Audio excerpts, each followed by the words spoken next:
నమస్తే, నేను జీవి సత్యనారాయణ. ఈరోజు ఈ ఎపిసోడ్లో క్రెడిట్ కార్డు గురించి. ఈ క్రెడిట్ కార్డు ఏదైతే ఉందో ఈ మధ్యకాలంలో విపరీతంగా వాడటం జరిగింది. ఎలా అంటే డిగ్రీనో పీజీనో లేకపోతే ఎడ్యుకేషన్ అయిపోగానే క్యాంపస్ సెలక్షన్, మంచి మంచి ప్యాకేజీలతోటి జాబ్లో జాయిన్ అవ్వటం. ఈ జాబ్లో ఎప్పుడైతే జాయిన్ అయిపోయిందో ఫైనాన్షియల్గా ఒక స్టేజ్ అనమాట. అంటే ప్యాకేజ్ మంచిగా రావడంతో వెంబటే క్రెడిట్ కార్డు ఆఫర్ చేస్తారు. క్రెడిట్ కార్డు ఆఫర్ చేయగానే మనం వెంబటే జాయిన్ అయిపోయి అంటే క్రెడిట్ కార్డు తీసుకోవటం.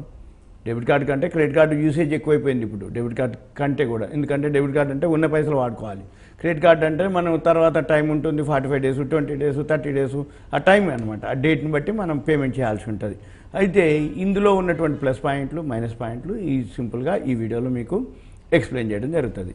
అయితే క్రెడిట్ కార్డు ఉంది కదా అని మితిమీరిన వినియోగం అనేది కాదు మంచిగా. అంటే ఎందుకంటున్నంటే మితిమీరిన వినియోగం అనేది ఈ మధ్యకాలంలో పండగలు అనుకోండి, ఫెస్టివల్స్ అనుకోండి, లేకపోతే ఆఫర్లు అనుకోండి, కనపడగానే క్రెడిట్ కార్డు డెమరేయటం, గీకటం, మనకి ఇక తీసేసుకోవటం. అంటే ఏంది, అవసరం ఉన్నా అవసరం లేకపోయినా మనం బిల్ చేసుకోవటం, కొనుక్కోవటం, అది ఎక్కువ యూసేజ్ కిందకి వస్తుంది. అయితే ఎప్పుడైనా కానీ మనకి క్రెడిట్ కార్డు లిమిట్ ఏదైతే ఉందో దాంట్లో 50% లోపే వాడుకోవాలి. ఎందుకంటే ఏదైనా అత్యవసరం పడితే మళ్ళీ వాడుకోవటానికి కానీ, ఎక్కువ శాతం వాడితే మళ్ళీ మన యూసేజ్ ఏదైతే ఉందో మళ్ళీ తర్వాత దానికి ఉపయోగపడకపోవటం, ఇవన్నీ కూడా ఎక్కువ శాతం వాడితే ఏమిటంటే క్రెడిట్ స్కోర్ పైన మనకి ప్రతికూల ప్రభావం ఏర్పడుతుంది. తర్వాత లేదు తప్పదనుకుంటే తప్ప ఓవర్ లిమిట్ అనేది తీసుకోకూడదు. అయితే ఈ క్రెడిట్ కార్డు ఏదైతే యూజర్లు పెరిగిపోవడం జరిగింది. ఇప్పుడు ఉదాహరణకి ఈ ఏడాది మొన్న 2024 మార్చి నాటికి యాక్టివ్ కార్డులు 10 కోట్ల మార్కు దాటింది. 2029 వచ్చే 5 ఏళ్లలో ఈ 10 కోట్లు 20 కోట్లు అవుతాయని PwC అంచనా. ఈ యూపీఐ అనమాట, ఏదైతే మనం డెబిట్ కార్డుల వినియోగం బాగా తగ్గిపోవడం జరిగింది. ఎవరైతే ఈ యూపీఐ ద్వారా కంటే కూడా క్రెడిట్ కార్డుల హవానే ఇప్పుడు ప్రజెంట్ ఎక్కువ జరగడం జరుగుతుంది. ఈ క్రెడిట్ కార్డుల వల్ల ఏంటిది, అరువుతోటి మనం క్రెడిట్ కార్డు అంటే ఏంది, అప్పు, క్రెడిట్ అంటే అప్పుతోటి మనం కొనుక్కోవటం, మనకి టైం ఇస్తారు. అయితే దీంట్లో ఏమవుతుంది, మన దగ్గర ఇంకా క్రెడిట్ కార్డు ఉంది కదా, ఇంకా టైం ఉంది కదా అని ఇష్టారీతిన వాడే వాళ్ళకి ఈ సిబిల్ స్కోర్ పడిపోవటం, తర్వాత ప్రాబ్లంలో పడవటం. దాని బదులు మనం ఏం చేయాలి, ఈ క్రెడిట్ స్కోర్ని ప్రభావితం చేయకుండా ఉండాలి అంటే మనము ఏదైతే అవసరం ఉందో అంత మేరకే తీసుకోవాలి. రెండోది, మనము ఏదైతే లిమిట్ ఉందో ఆ లిమిట్లో 30-40% అయితే నో ప్రాబ్లం, 50% వరకు ఓకే. ఇవి మనము క్రెడిట్ కార్డుని యూజ్ చేసుకోవాలి. అయితే ఇప్పుడు అంతా డిజిటల్ వచ్చినాయి కాబట్టి ఎక్కువ శాతం ఎక్కడ జరుగుతుంది అంటే ఈ డిజిటల్ అంటే ఎక్కడికన్నా వెళ్తారు షాపింగ్ కానీ ఎక్కడన్నా సరే, 100 రూపాయల్లో 1000 రూపాయల్లో మీరు అనుకుంటారు కొందామని, కానీ అక్కడికి పోయినాక 4000-5000 బిల్ అయిపోద్ది. అందుకని క్రెడిట్ కార్డు ఉంది కాబట్టి స్వైప్ చేసేస్తారు. ఇక్కడ ఎక్కువ శాతం ఈ షాపింగ్లలోనే అవసరం కంటే అనవసరపు ఖర్చులు ఎక్కువ చేస్తారు అనేది అధ్యయనాల్లో వెల్లడించడం జరిగింది. అయిన తర్వాత వీటితో పాటు మన లైఫ్ స్పాన్ అంటే జీవనశైలి ఖర్చులు కూడా బాగా పెరిగిపోవటం, స్వైపింగ్ ఎక్కువ అయిపోవటం, ఏది ఈ క్రెడిట్ కార్డులో స్వైపింగు. అందుకని ఆఫర్లు రావటం, ఈ ఆఫర్లతోటి మనం ఇష్టం వచ్చినట్టుగా మనం కొనుక్కోవటం, ఇక కార్డు ఉంది కదా అని చెప్పేసి, ఇంకా టైం ఉంది కదా అని చెప్పేసి అంటాం. కానీ పేమెంట్ చేసే టైంకి అప్పుడు మనం కనుక చేయకపోతే క్రెడిట్ స్కోరు భారీగా పడుతుంది. అది అనమాట. అంటే మన క్రెడిట్ లిమిట్ ఏదైతే ఉందో ఎక్కువ శాతం ఎప్పుడైనా కానీ మనము మన క్రెడిట్ లిమిట్లోనే కనుక అంటే తక్కువలో కనుక తీసుకుంటే మనకు వడ్డీ భారం పడదు. రెండోది, బ్యాంకులో కూడా బ్యాలెన్స్ ఉంచాలి. ఏది, అది క్రెడిట్ కార్డు వచ్చే టైంకి. దాంతో ఈ బ్యాంకులు కానీ ఎన్బిఎఫ్సీలు కానీ ఏవైతే ఇస్తారో ఫస్ట్ తక్కువ లిమిట్ తోటే ఇస్తారు. ఎవరికైతే క్రెడిట్ కార్డు ఇష్యూ చేస్తారో తక్కువ లిమిట్ తోటే, కానీ మనం పేమెంట్ చేసే దాన్ని బట్టి మనకేం చేస్తారు, ఆ లిమిట్ని ఇంక్రీజ్ చేస్తారు.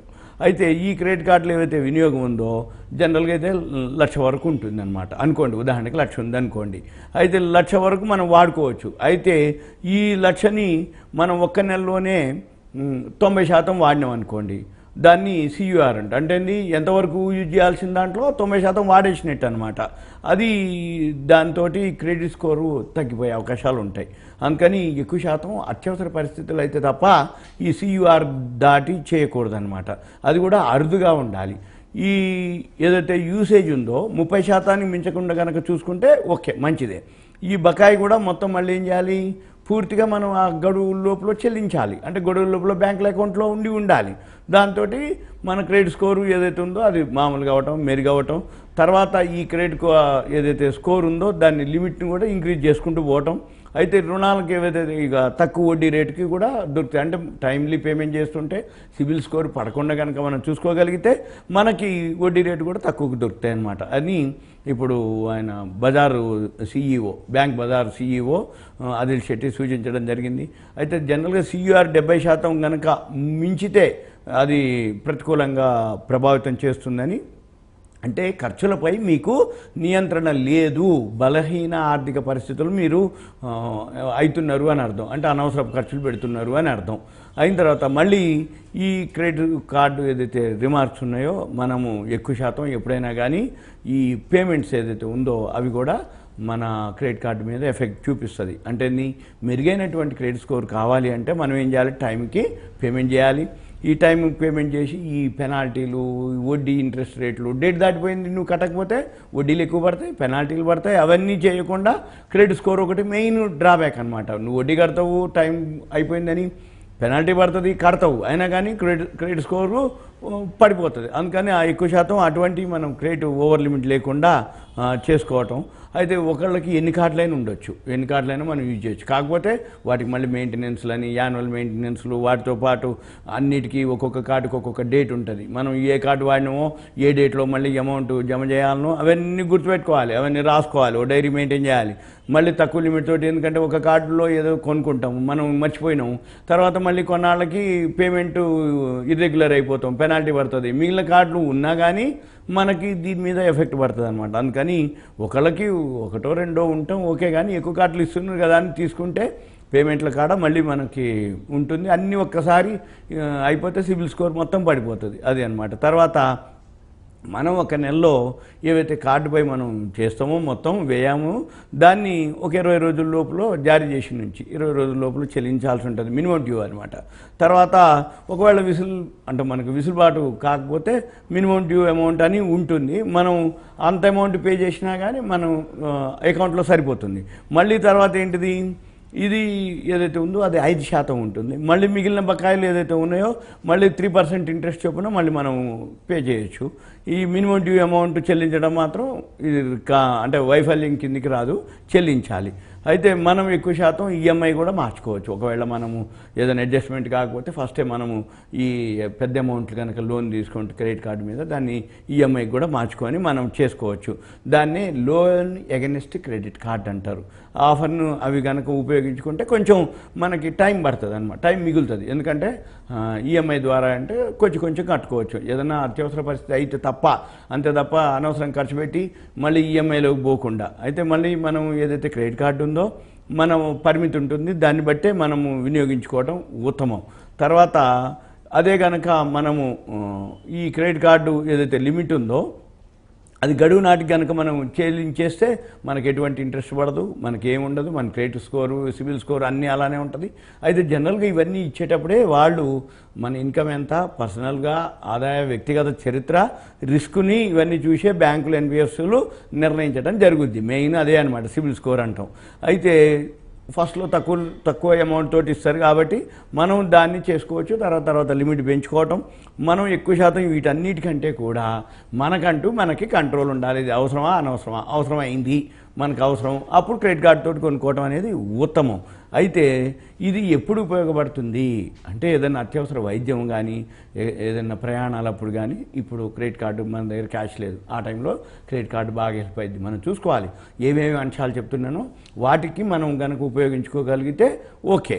ఇప్పుడు కార్డులు పెరుగుతున్న కొద్దీ వ్యయాలు పెరుగుతున్న కొద్దీ లోన్లు పెరుగుతున్న కొద్దీ మనం ఏంది ఎక్కడో ఒక దగ్గర డిఫాల్ట్ అయినాం అంటే ఆటోమేటిక్గా నీ సిబిల్ స్కోరు పడిపోతుంది. మళ్ళీ మనం అంటూ స్వీయ నియంత్రణ లేను అనుకోండి, ఇప్పుడు ఈ క్రెడిట్ కార్డు విషయంలో లిమిట్ లేకపోతే ఎక్కువ తక్కువ కనుక చేస్తే ఇక మనము సింపుల్గా ఊబిలో ఇరుక్కున్నట్టుగా అది ఉదాహరణకు చెప్తున్నారు అనమాట. తర్వాత ఈ కార్డులు ఎక్కువైనప్పుడు అనుకోండి మళ్ళీ వాటిని గుర్తుపెట్టుకోవాలి, మళ్ళీ వాటిని టైంకి మనం పేమెంట్ చేయాలి. తర్వాత ఏమాత్రం కనుక మనం డిఫాల్ట్ అయిపోతే మీ సిబిల్ స్కోరు భారీగా పడే అవకాశాలు ఉంటాయి. అయితే బాధ్యతతోటి, వివేకంతో వినియోగిస్తే క్రెడిట్ కార్డు అంత ఉత్తమం ఏమీ లేదు. ఎందుకంటే మనకేదో ఆఫర్ వస్తుంది, మన దగ్గర పైసలు ఉండవు, కానీ క్రెడిట్ కార్డు ఉంది, అప్పుడు వాడుకోవచ్చు. లేదు ముందే ప్రీ ప్లాన్గా, అంటే ఉదాహరణకి ఇప్పుడు మనం డిసెంబర్ ఉన్నాం, ఇప్పుడు రేపు క్రిస్మస్ అని, జనవరి అని, న్యూ ఇయర్ అని ఆఫర్లు వస్తాయి. మనం ఏదైతే కొందలుచుకున్నామో, ఏదైతే అవసరం ఉందో ఆ ఆఫర్ల కోసానికి క్రెడిట్ కార్డు వాడుకోవచ్చు. కొంత ఫండ్ పెట్టుకోవాలి, క్రెడిట్ కార్డు వాడుకున్నాం అనుకోండి, అప్పుడు మనకి ఇబ్బంది ఉండదు. అంతే తప్ప మనం కనుక అట్లాంటి కనుక ఆఫర్లు మనం కనుక చేస్తే రివార్డులు కూడా వస్తాయి అన్నమాట. మనం కనుక క్రెడిట్ స్కోర్ని కూడా ఇంకా పెంచుకునేది అవకాశాలు ఉంటాయి. ఇవన్నీ కూడా మీకు ఒక awareness, education, information, knowledge purpose మాత్రమే. ఇంకా మీకు ఏదైనా డౌట్స్ ఉన్నాయంటే మీరేం చేయాలి అంటే కాల్ చేయొద్దు దయచేసి. మీ పేరు, ఊరు, వాట్సాప్ మెసేజ్ పెట్టండి. కంటెంట్ కూడా మెసేజ్ పెడితే వీళ్ళు చూసుకొని మనం ఎక్స్ప్లెయిన్ చేయడానికి వీలవుతుంది. ఓకే, థ్యాంక్ యూ, సెలవు.